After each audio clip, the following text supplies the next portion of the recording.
When President Obama says bin Laden had a Pakistani support network, its simplest form would have been here, in the neighbourhood where he got 10 litres of milk a week and goats, where kids he lived with brought sweets at the local shop, and from where dozens have been arrested already by police. Well, the compound has been sealed off by the military for days, but for the people who live around it, there can be little doubt the Americans were here in force because of these pieces of helicopter. They keep finding this one particularly light and large, and it seems part of the fuselage in the stealth design used. An example, really, of the kind of resources America was willing to risk to get bin Laden. But away from the high-tech hunt for terrorist number one is a simpler story of life in his village that we went to find. The 8 or 9 children in bin Laden's house, some perhaps his grandchildren, played with others in the village, including Zahra Amjad Turk, aged 12.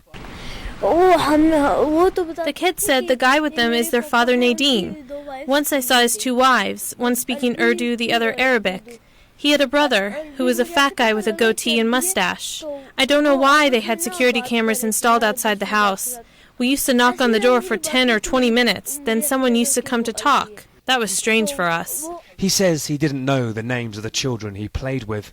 We used to play cricket next to their house. Whenever our cricket ball went into the compound, we knocked on the door and asked for the ball. But the guy always said our ball was lost, gave us 50 rupees and asked us to buy a new one. It seems now that Nadim is dead. Does that make you sad? Yes, I feel sorry for Uncle Nadim. He never did anything wrong. He took my grandmother to the hospital and asked her to call him if she needs help, as he can drive her anywhere. He was a great person. I feel sorry for him. The viewpoint of a child who, until this week, had never heard the name Osama bin Laden. Nick Payton-Walsh, CNN, Abbottabad.